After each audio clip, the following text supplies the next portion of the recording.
여러분 안녕하십니까? 북한이 또다시 탄도미사일을 쏘아 올렸습니다. 핵 항공모함을 동원한 한미 연합훈련이 끝난 지 하루 만입니다.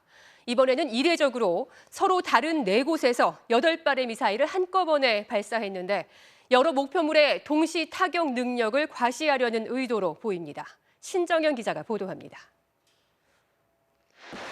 북한이 오늘 동해상으로 단거리 탄도미사일을 무더기로 발사했습니다. 오늘 오전 9시 8분부터 35분간 무려 8발을 한꺼번에 쐈는데 발사 지점도 4곳에 달합니다. 09시 08분경부터 09시 43분경까지 북한이 평양 순안, 개천, 동창리, 함흥 일대에서 동해상으로 발사한 단거리 탄도미사일 8발을 포착하였습니다. 단거리 탄도미사일의 비행거리는 110에서 670km, 고도는 약 25에서 90km, 속도는 마 3에서 6으로 탐지됐습니다. 전술핵 탑재가 가능한 북한판 이스칸데르와 북한판 에이테크스, 신형 전술 유도무기 등 최소 서너 종을 섞어서 쏜 것으로 관측됩니다. 북한이 8발의 탄도미사일을 한꺼번에 쏜 것은 이번이 처음인데 남한 등 여러 목표물을 동시에 타격할 수 있는 능력을 과시하려는 의도로 해석됩니다. 특히 북한은 한미 해군이 연합훈련을 끝낸 지 하루 만에 무력 시위를 감행했습니다. 양국이 4년 7개월 만에 처음으로 핵추진 항공모함까지 동원해 북한에 강력한 경고 메시지를 보내자 여기에 반발한 것으로 보입니다. 한미연합훈련에 대한 맞대응 성격이 강하다. 군부의 결속이라든가 군부의 어떤 태세를 계속적으로 유지하기 위해서는 여기에 대한 대응 훈련 이것이 동반하게 됩니다. 북한의 오늘 미사일 발사는 올해 들어서만 벌써 18번째이고 윤석열 정부 출범 이후 3번째입니다. 특히 북한은 7차 핵실험 준비를 대부분 마치고 김정은 국무위원장의 시기 결정만 남겨둔 것으로 알려졌습니다. MBC 뉴스 신정현입니다. 정부는 국가안전보장회의를 열고 이번 북한의 미사일 발사는 정부 초기 안보 태세에 대한 시험이자 도전이라고 분석했습니다. 한미 억제력과 연합 방위 태세를 강화한다는 계획입니다. 이어서 이정은 기자가 전해드립니다. 북한의 미사일 발사 직후 대통령실은 김성한 국가안보실장 주재로 외교 통일 국방장관들이 참석하는 국가안전보장회의 NSC를 소집했습니다. 참석자들은 북한이 평양, 함흥 등 여러 곳에서 다양한 미사일을 연속 발사한 것이 정부 초기 안보 태세에 대한 시험이자 도전이라고 평가했습니다. 또 유엔 안보리 결의 위반이자 한반도의 긴장을 고조시키는 행위라며 강력 규탄하고 북한 정권이 핵과 미사일로 얻는 것은 아무것도 없음을 깨닫고 대화로 나와야 한다고 촉구했습니다. 환경의 날 봉사활동을 취소하고 대통령실로 나온 윤석열 대통령은 지하벙커로 내려가 NSC 회의 결과를 보고받았습니다. 북한이 올해 들어 9일에 한 번꼴로 미사일을 발사한 점을 지적한 윤 대통령은 미사일 방어 훈련을 포함한 한미 확장 억제력과 연합 방위 태세를 강화하라고 지시했습니다. 한미 당국자 간 협의도 다양하게 이루어졌습니다. 원인철 합참의장은 폴 러케머라 한미연합사령관과 화상회의를 열어 상황을 공유했습니다. 마침 한국에 있던 성김 미국 대북특별대표는 김건 외교부 한반도 평화교섭본부장과 만났고 일본 측 북핵 대표인 후나코시 다케이로 외무성 국장을 전화로 연결해 북한의 미사일 발사를 함께 규탄했습니다. 한미 정상들은 지난달 회담에서 북한에 대한 억지력을 강화하자고 약속했습니다. 이에 질세라 북한이 미사일 발사에 이어 7차 핵실험으로 응수할 가능성이 높은 만큼 긴장감이 지속될 전망입니다. MBC 뉴스 이정은입니다. 박순애 사회부총리 겸 교육부 장관 후보자가 지난 2001년 혈중 알코올 농도 0.251%의 만취 운전을 한 사실이 확인됐습니다. 게다가 당시 250만 원의 벌금형을 선고 유예받으면서 결과적으로 아무런 처벌을 받지 않은 점도 논란이 되고 있습니다. 김재경 기자가 보도합니다. 박순애 교육부 장관 후보자 측은 인사청문 요청안에서 음주운전 전력이 드러나자 선고 유예를 받았다며 지나친 수준은 아니라는 취지의 해명을 내놨습니다. 박 후보자의 음주운전 혐의에 대한 당시 판결문입니다. 2001년 12월 밤 11시 서울 중구의 한 도로에서 혈중 알코올 농도 0.251%의 만취 상태에서 운전을 했다고 나와 있습니다. 현행 면허정지 기준 0.03%의 8배가 넘는 수치로 교통안전진흥공단에선 말을 알아듣지 못하고 신체적 마비로 의식이 점점 흐려지는 단계라고 설명합니다. 매우 심각한 만취 상태였지만 박 후보자는 결과적으로 처벌을 받지 않았습니다. 250만 원의 약식 벌금형에 불복해 정식 재판을 청구했는데 서울중앙지법이 선고 유예 판결을 한 겁니다. 선고 유예는 일정 기간 동안 사고가 없으면 형의 선고를 면하게 하는 처분입니다. 이에 대해 교통사고 전문가들은 대단히 이례적이라며 의문을 제기합니다. 선고 해제했다는 말 그 자체가 봐줬다는 말이거든요. 그러면 봐줄 만한 사정이 뭐냐 이거를 해명을 해야 되는 거예요. 근데 음주운전해가지고 10년 이상을 했었는데 선고유예 받으신 우리 의뢰인도 없고 우리 의뢰인의 상대방도 없었습니다. 선고 유예를 받으려면 응급 환자를 호송하는 등의 정상 참작 사유가 있어야 하는데 혈중 알코올 농도 0.251% 상태에선 운전이 불가능하기 때문에 선고 유예 가능성도 거의 없다는 게 전문가들의 말입니다. 박 후보자가 전관 출신 등 이른바 힘 있는 변호사를 써 봐주기 판결을 받은 게 아니냐는 의혹이 제기되고 있습니다. 또 만취운전 전력 자체가 교육부 장관 후보자로서 부적절하다는 비판도 일고 있습니다. 박 후보자 측은 깊이 반성하고 있다며 인사청문회에서 자세히 밝히겠다고 전했습니다. MBC 뉴스 김재경입니다. 오늘 아침 러시아군이 우크라이나 수도 키이우를 향해 미사일을 발사했습니다. 지난 4월 마지막 공습 이후 38일 만에 또다시 키이우에 대한 대규모 공습을 단행한 겁니다. 홍신영 기자가 보도합니다. 자욱한 연기가 도심 하늘을 뒤덮었습니다. 건물 사이사이마다 연기 기둥이 치솟고 우크라이나 수도 키이우 전역엔 공습 사이렌이 울렸습니다. 오늘 아침 러시아군이 38일 만에 다시 키이우에 대규모 공습을 단행했습니다. 공습은 키이우 도심부터 동남부 외곽 지역까지 아우르는 다르니치키와 드니프로스키 구역에 집중된 걸로 전해졌습니다. 비탈리 클리치코 키이우 시장은 SNS를 통해 여러 차례 폭발이 발생했다. 피해자 1명이 다쳐 병원으로 옮겨졌고 당국이 현장에서 수습 중이라며 실시간으로 현지 상황을 전했습니다. 러시아군은 키이우를 비롯한 북부 진격에 실패한 뒤 동부와 남부 지역의 공격을 집중해왔습니다. Там, вы знаете, беспечные люди. Крыши нету, сейчас никого нету. Все или уехали, или что. В школе здорово окна И куда вывалило тоже. возвращаться, неизвестно. 특히 동부 돈바스 지역 전선에선 치열한 공방전이 계속되면서 민간인 사상자도 크게 늘고 있습니다. Артилерійські, ракетні обстріли. На ранок сьогоднішнього дня загальна кількість різних російських ракет, застосованих проти України вже 이런 상황에 러시아군이 다시 키이우 공습을 감행한 건 언제든 수도를 공격할 수 있는 군사력과 의지가 있다는 걸 보여주려 한 걸로 해석됩니다. 러시아 국방부는 이번 공습으로 유럽 국가들이 제공한 무기들을 포격했다고 공식 발표했습니다.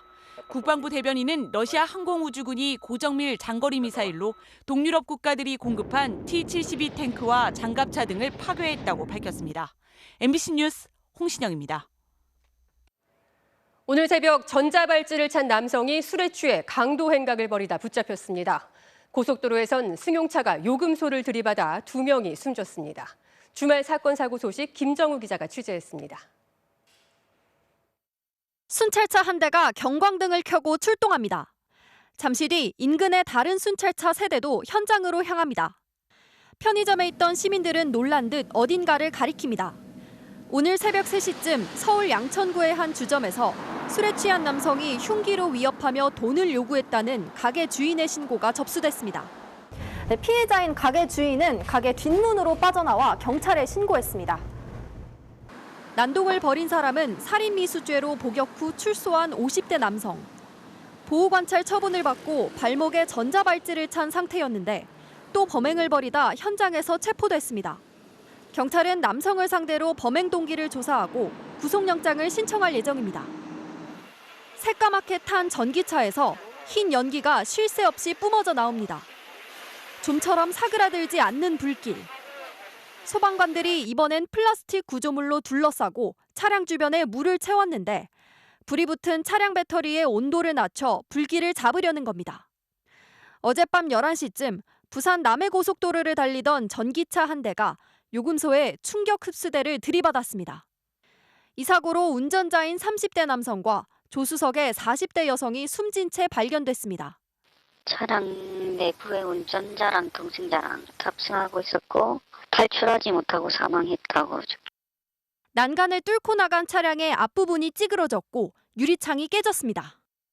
오늘 오후 4시쯤엔 영동고속도로 여주나들목 인근에서 승합차가 도로 난간을 들이받아 70대 운전자 등 2명이 숨졌고 함께 탄 6명이 다쳤습니다. MBC 뉴스 김정우입니다. 일본이 오는 10일부터 단체 여행에 한해 관광 입국을 허용하기로 했죠. 여행사들이 바빠졌습니다. 하지만 관광 가능 지역이나 비자 발급 같은 세부 지침까지는 아직 나오지 않아서 실제 여행으로 이어지기까지는 좀 더 시간이 걸릴 것으로 보입니다. 임상재 기자의 보도입니다. 서울의 한 여행사 사무실. 일본 담당 직원들이 여행 상담에 분주합니다. 선택하신 상품 8월 27일 출발하시는 일본 큐슈 2박 3일짜리 일정이세요. 올해 초 하루 한두 건뿐이던 문의는 최근 수백 건으로 급증했고 일본 여행 상품 예약은 2달 전보다 7배 늘었습니다. 7월 말 8월 초에 있는 휴가철 부분부터 이제 앞으로 들어가는 9월 단풍 시즌 그리고 온천 여행 하는 동계 시즌에 대해서 관심이 많은 편입니다. 또 다른 여행사가 내놓은 오사카 여행 상품은 출시 2시간 만에 매진됐습니다. 일본 정부가 오는 10일부터 여행사를 통한 단체 여행에 한해 관광 입국을 허용한다고 밝혔기 때문입니다. 또 하루 입국자 수를 10,000명에서 20,000명으로 늘리고 입국 후 격리 면제 국가에 한국을 포함시키기로 했습니다. 여기에 N까지 싸져 일본 여행 수요가 빠르게 늘고 있는 겁니다. 일본을 가고 싶은데 지금 비행기 값이 좀 많이 비싸다고 해가지고 고민 중이에요. 6월 10일부터 일본이 그게 풀린다고 해가지고 가고 싶긴 하거든요. 하지만 실제 여행이 가능해지기까진 시간이 더 걸릴 전망입니다. 일본 내 방문 가능한 지역이나 비자 발급 같은 세부 지침까진 아직 나오지 않았기 때문입니다. 코로나19로 2020년 3월 운항이 중단된 김포 하네다 노선은 15일부터 재개될 거란 현지 언론 보도가 있었지만 여전히 정부 간 조율이 진행 중입니다. 이 때문에 여행사들은 상황을 더 지켜봐야 한다는 입장입니다. MBC 뉴스 임상재입니다. 정부의 소상공인 손실보전금 지급이 시작된 지 오늘로 일주일째입니다. 그런데 보상금 지급 대상 문자를 미끼로 한 보이스피싱이 기승을 부리고 있습니다. 특히 안내 문자에 자신의 이름이 나와 있지 않다면 더욱 주의해야 합니다. 김지혜 기자가 취재했습니다. 70대 이모 씨는 지난달 정부 금융지원 대상자로 선정됐다는 시중은행의 문자를 받았습니다. 기존 연 2.3%대의 대출금리를 1%대로 갈아타게 해준다는 내용이었습니다. 안내된 번호로 전화를 걸었더니 은행 직원이라는 남성이 대출금 일부를 현금으로 주면 빠르게 대환대출이 가능하다고 했습니다. 이 씨는 중간에 의심이 들어 금융감독원에 문의 전화도 했습니다. 하지만 휴대전화에 이미 악성 앱이 깔려 모든 통화가 보이스피싱 사기단으로 연결됐습니다. 나는 금강원인 줄 알았지. 그래서 그거 통화 이후로 의심이 갔던 그 상황이 싹 없어진 거야. 완전히 믿은 거야. 이 씨는 남성을 만나 집 앞에서 현금 4,200만 원을 직접 건넨 뒤에야 사기당한 걸 알아챘습니다. 50대 자영업자 김모 씨도 지난달 2차 정부 추경안에 따른 손실보상금을 지급한다는 문자를 받았습니다. 이미 대출이 많았던 김 씨 역시 3% 대출금리를 1%대로 낮출 수 있을 거라는 말에 속아 현금 1,000여만 원을 뜯겼습니다. 은행에서 대출 문자를 발송을 하는데 이거를 불특정 다수인들한테 금융기관에서 저금리로 대출을 해준다고 보내지는 않습니다. 경찰은 최근 보이스피싱 범죄가 코로나19 장기화로 어려움을 겪는 소상공인이나 고금리 대출자를 노리고 있다며 자신의 이름이 특정되지 않은 정부 지원 등의 안내 문자는 특히 주의해야 한다고 조언했습니다. MBC 뉴스 김지혜입니다. 화물연대가 모레 총파업을 예고한 가운데 한덕수 국무총리는 관계장관 회의를 열고 운송 거부를 강행하면 물류 차질이 불가피하다며 법과 원칙에 따라 엄정 조치하겠다고 밝혔습니다. 화물연대는 이른바 안전운임제의 확대 시행과 유가 급등에 따른 대책 마련을 요구했지만 국토교통부와의 교섭에 실패하자 오는 7일 0시부터 총파업에 돌입하기로 했습니다. 공직선거에 출마할 수 있는 연령이 만 18살로 낮아졌죠. 그 첫 선거였던 이번 지방선거에서 20대 초중반은 물론 10대 후반 당선인도 나왔습니다. 청년 세대의 목소리를 대변하고 정치도 바꾸고 싶다는 젊은 당선인들을 김건휘 기자가 만나봤습니다. 파란색 점퍼를 입고 혼자 선거운동을 하는 한 청년. 이번 지방선거에서 민주당 최연소 기초의원으로 뽑힌 22살 이해찬 당선인입니다.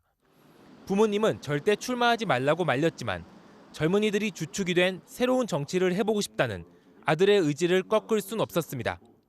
본인은 어마어마하게 반대하셨고 마지막에 거의 단식 투쟁까지 하셨는데 참신하고 혁신적으로 풀어나가면서 주민들을 놀래켜드리고 싶고요. 대학 선후배들이 선거운동을 도와줬고 자신의 선거구에서 1등으로 당선됐습니다. 제가 잘해야 20대 구의원 뽑아놨더니 쓸만하더라 이런 평가를 받을 수 있잖아요. 그래서 정말 열심히 영혼을 걸어서 의정활동하고 싶다 이런 거. 국민의힘 소속 25살 박민엽 당선인은 또래 운동원들과 함께 피켓을 들고 지하철에서 거리에서 선거를 치렀습니다. 청년 정치인으로서 돈 문제에 대한 걱정이 가장 컸다고 고백합니다.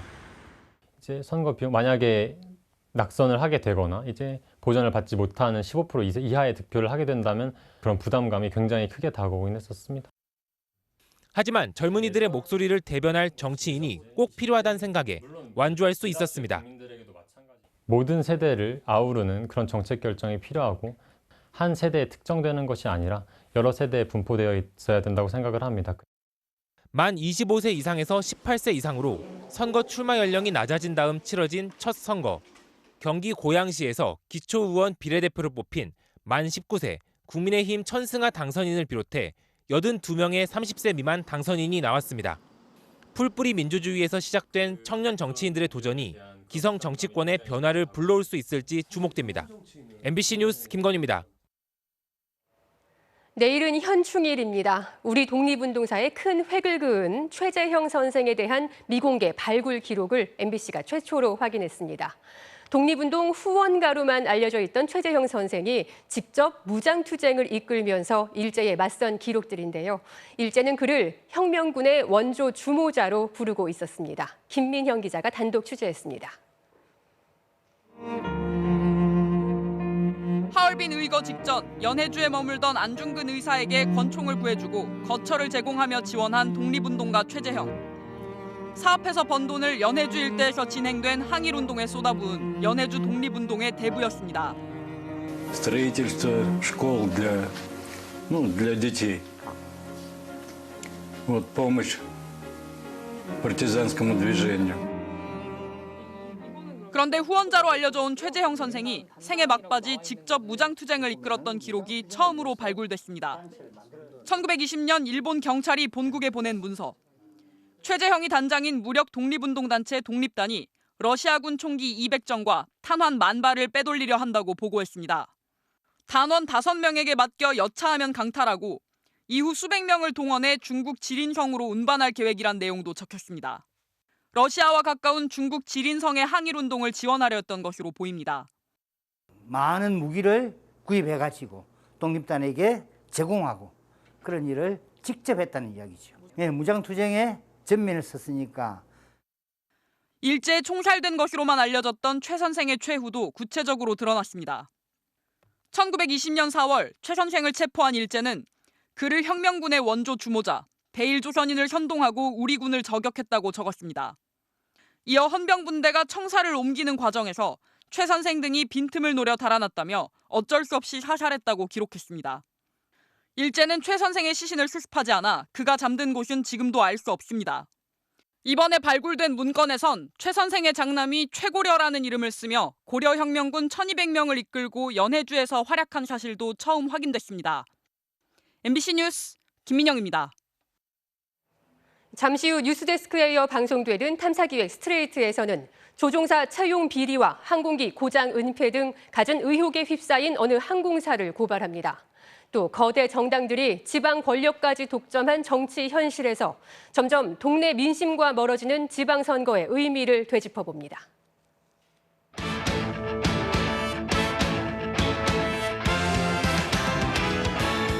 일요일 밤 스포츠 뉴스입니다.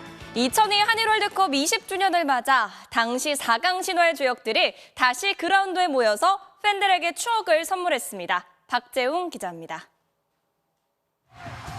월드컵 4강 신화를 일궈내며 온 국민에게 희망과 감동을 안겼던 2002년. 당시 주역들이 20년 만에 다시 뭉쳤습니다. 박지성, 이영표, 송종국 등 쟁쟁한 전설들의 등장에 환호가 쏟아졌고 실무진에서는 우리가 대패를 해가지고 망신당하면 어떻게 할까 이 걱정을 지금 하고 계시더라고요. 실제로요. 백발이 되어 제자들을 다시 만나게 된 히딩크 전 감독은 어퍼컷 세리머니를, 몸 상태가 좋지 않아 경기에 나서지 못한 박지성은 포르투갈전 세리머니를 재현했습니다. 상대는 14세 이하 유망주들이었지만 세월의 무게는 어쩔 수 없었습니다. 골키퍼 김병진은 어설픈 공처리로 선제골을 허용했고 한때 펄펄 날던 선수들도 금세 바닥난 체력에 고개를 숙였습니다. 몸은 따라주지 않았지만 그래도 연륜이 빛났습니다. 이을용이 동점골을 성공시킨 데 이어 송종국의 패스를 받은 이영표는 현역 시절 못지않은 슈팅으로 역전골을 터뜨린 뒤 20년 전 그때처럼 히딩크 감독에게 달려가 안겼습니다.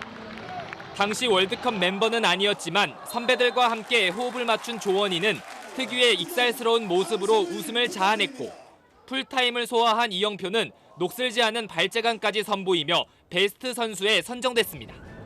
예상 외에 팽팽한 승부 끝에 한국 축구 미래를 상대로 한 골 차로 패했지만 실수조차 유쾌했던 한판 승부.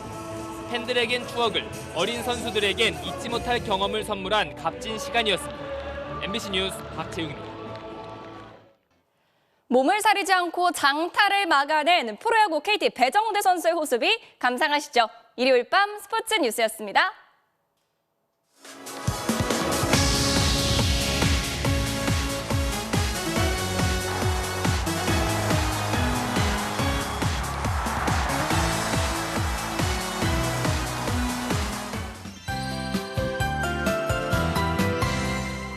충청 이남 지방을 중심으로 단비가 내리고 있는데요.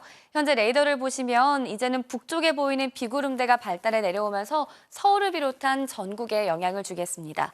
내일 주로 비가 많이 오는 지역은 동해안입니다. 특히 모레까지 강원 영동 지역에는 50에서 100, 많게는 120mm 이상이 쏟아지겠고요. 동풍이 강화하면서 강원 영동 북부 지역은 내일 새벽부터 오전 사이 시간당 30mm씩 쏟아지며 호우특보도 내려지겠습니다. 서울을 비롯한 내륙 지방도 많게는 20에서 40mm가량 오다가 내일 낮부터 차츰 그치겠습니다. 비가 그친 뒤로도 종일 흐린 가운데 바람도 약간 강하게 불면서 선선하겠습니다. 내일 한낮에 서울의 기온이 22도로 오늘보다 5도가량 낮아지겠고 대구도 23도 선에 머물겠습니다. 내일 비가 오는 동안 내륙 지방에서는 벼락이 치고 돌풍이 불어들 수 있겠고요. 비는 낮에 서쪽부터 그치겠지만 동해안 지방은 밤까지도 이어지겠습니다. 내일 아침 전국의 기온 18도 안팎으로 오늘보다 낮게 시작하겠고요. 낮 기온도 서울 22도, 부산도 24도 선에 머물겠습니다. 화요일 남부지방을 중심으로 또다시 비가 조금 내리겠고요. 기온은 주 후반부터 다시 오름세를 보이겠습니다. 날씨였습니다. 6월 5일 뉴스데스크 마칩니다. 즐거운 연휴 보내시기 바랍니다. 고맙습니다.